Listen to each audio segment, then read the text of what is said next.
Alright, ladies and gentlemen, Fab's in the house. And today I've got the Smock SK23 here with me. And as usual, we're going to analyze the look, the sound, and the feel of this guy. But first of all, let's just do a quick size comparison. Here is up against the Pocketknives mini glimpse. This is the Spyderco Native 5.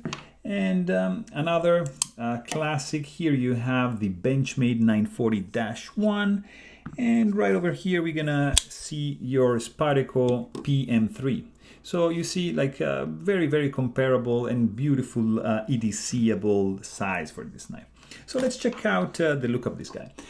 This is an original design by Kevin Schmuck, made in US, and you can see, the lines are like, round lines, but at the same time like squared off, but rounded off. So overall, it's a quite distinctive design. You have these grooves milled out, you have these holes, they're going through, and you have, a nice stone washed and anodized finish for these titanium slabs, which are pretty thick, by the way.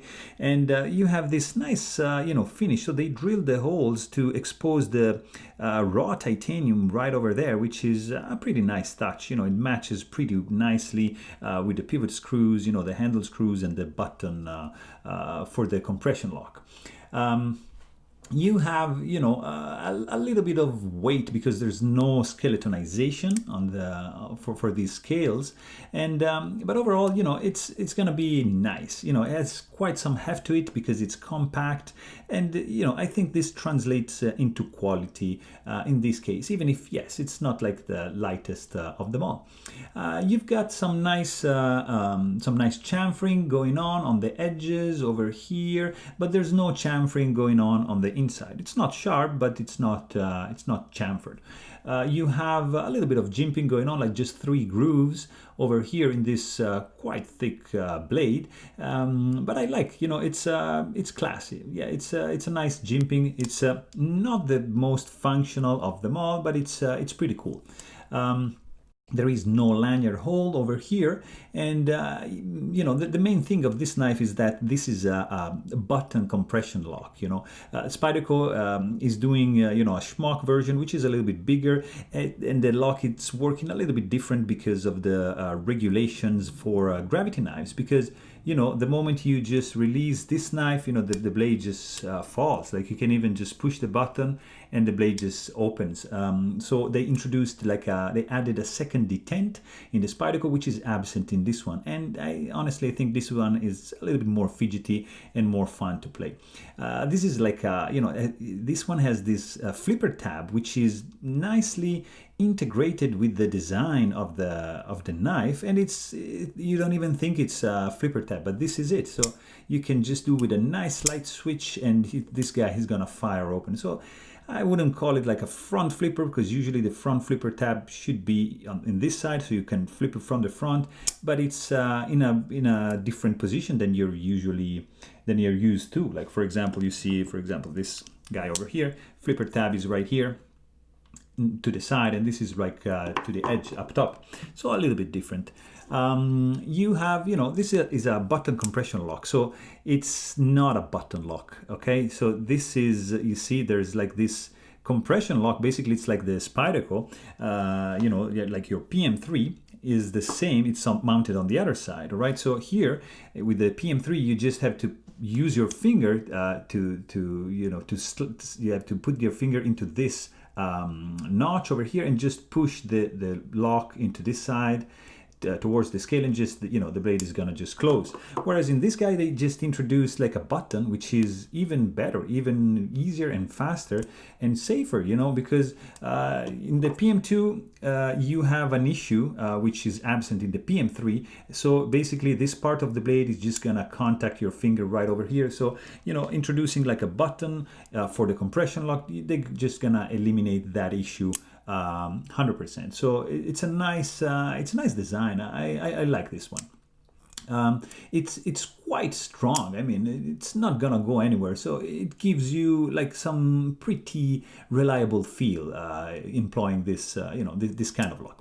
The screws employed here are T15, so pretty big for the pivot screw, and T8 for these two guys for the scales and for the pocket clip. So very interesting choice over here. The only thing that I'm not a fan of is that the screws these two basically are going through. See, these are not like Chicago screws with like a standoff. They're just going through and they're threaded into this scale on the lock side. So if they stripped, if you get the screws stripped, you might need to send the scale back to do some work. So it's not ideal in this case, but if you're careful enough, I don't think you're gonna have any issues.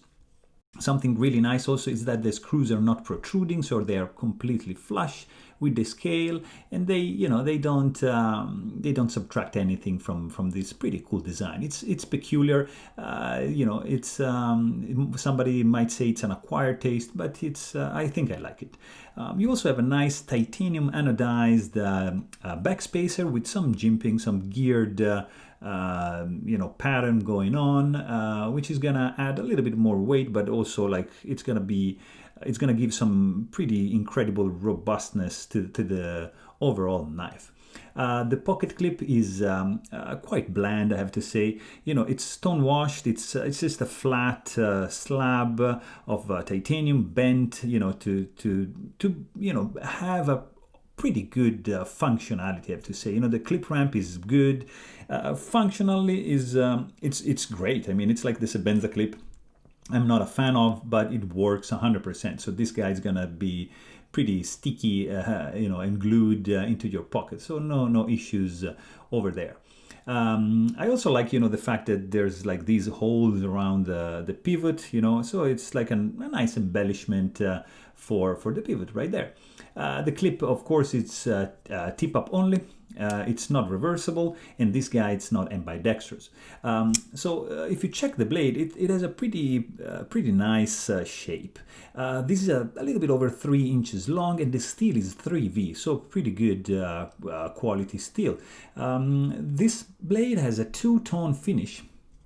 All right, so the main grind is like just satin, all right, with this directional satin finish going down right there. And here you have this kind of like battle wash, like acid and stone washed, because it's dark.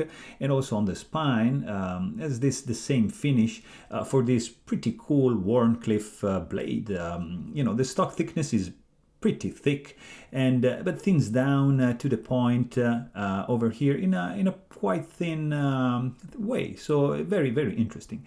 The grind symmetry is spot on, as well as the edge symmetry. The profile of the edge is just 100% flat up to the huge sharpening and finger choil, and this is needed because of the nature of the lock. So you see you have a stop pin and the lock right over there, so you need this choil to close the blade right to this side. So that was needed.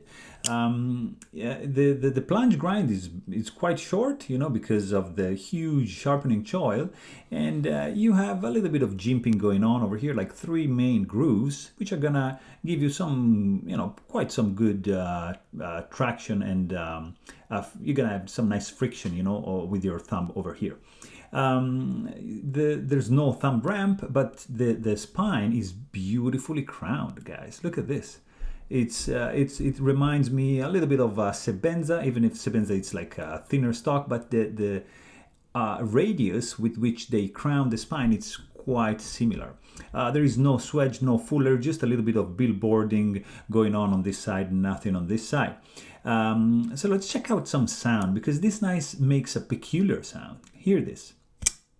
All right, this is a mellow sound. It's not loud at all, but it's percussive. It has some percussive feel to it, and it's soft. I mean, it's muffled but percussive. So it's very new. It's to me at least, and it's pleasant. I have to say, it's not.